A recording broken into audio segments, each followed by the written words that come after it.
Wa ala sairil anbiya'i, pada para nabi, wal mursalina, para rasul, wa ala alihim, para keluarga mereka, wa sahbihim, dan sahabat mereka, ajma'ina, semuanya.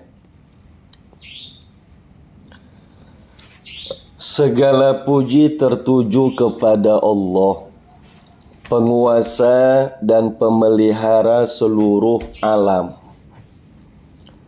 Dengan penuh kerendahan hati, sang musannif memanjatkan doa agar limpahan rahmah dan keselamatan senantiasa tercurah kepada Nabi Agung Muhammad sallallahu alaihi wasallam, sang pembawa risalah penutup, beserta segenap nabi dan rasul yang mulia, keluarga mereka yang suci, serta para sahabat yang setia lagi terpilih. Wa aqulu, dan aku berkata, wa dan aqulu, aku berkata,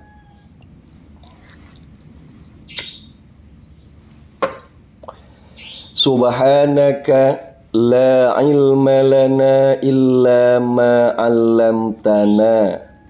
Subhanaka, maha suci Engkau ya Allah. La ilma lana, tiada ilmu bagi kami. La, tiada ilma la. La, tiada ilmu lana bagi kami, illa ma, kecuali ilmu.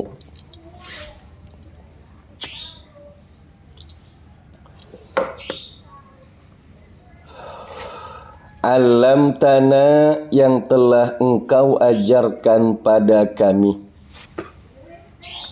Alam, yang telah alamta, Engkau ajarkan pada kami. Innaka, sesungguhnya Engkau, anta, Engkau, awas.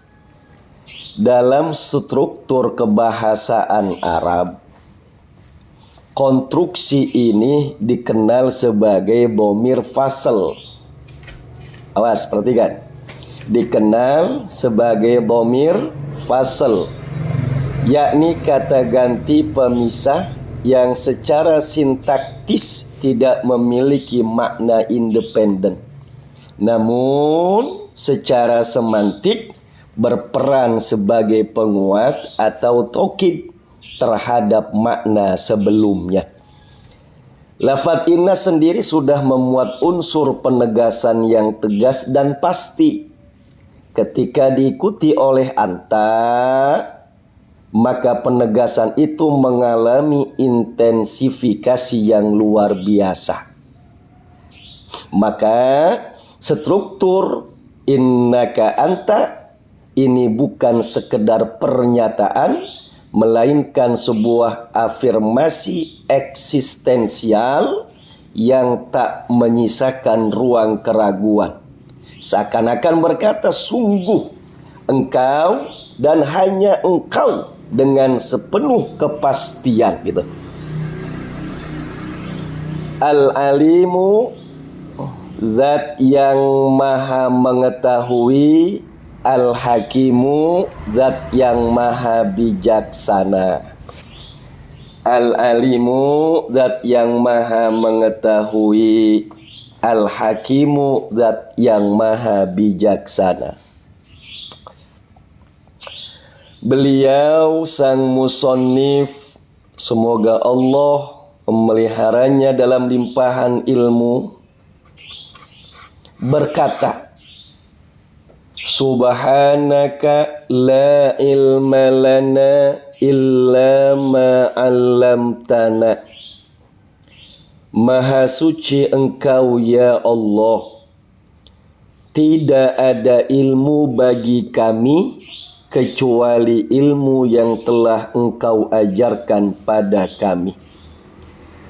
Kalimat ini adalah pengakuan total dari hamba terhadap sumber hakiki segala ilmu.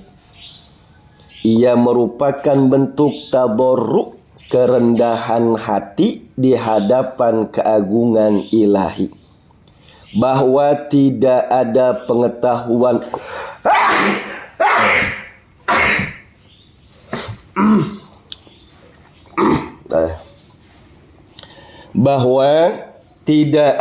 pengetahuan yang kita miliki melainkan karena limpahan karunia-Nya.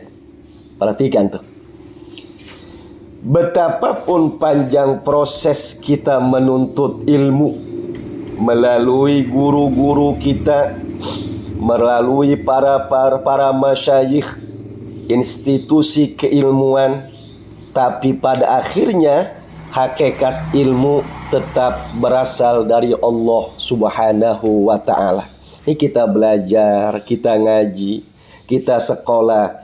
Pada hakikatnya ilmu itu berasal daripada Allah Subhanahu wa ta'ala. Sekalipun pelantaranya lewat guru-guru kita, pelantaranya lewat pendidikan, lewat sekolahan dan lain sebagainya. Tapi ingat, akhirnya hakikat ilmu tetap berasal dari Allah Subhanahu wa ta'ala. Maka dari itu, ilmu bukanlah objek untuk disombongkan. Ia adalah amanah, bukan alasan untuk takabur. Seorang yang berilmu, jika benar-benar memahami posisi dirinya di hadapan Allah, justru akan semakin tunduk dan rendah hati.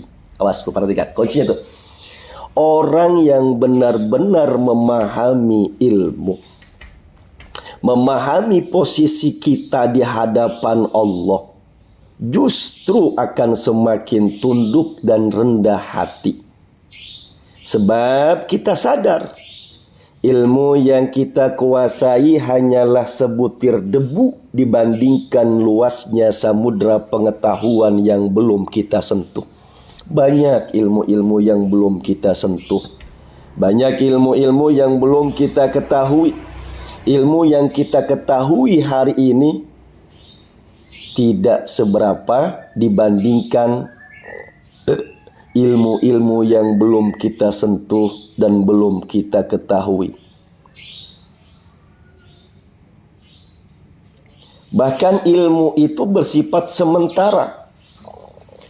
Ia bisa lenyap dalam sekejap jika Allah menghendaki. Betapa banyak orang yang kehilangan daya ingat hanya karena kecelakaan kecil, padahal sebelumnya dikenal sebagai lautan ilmu.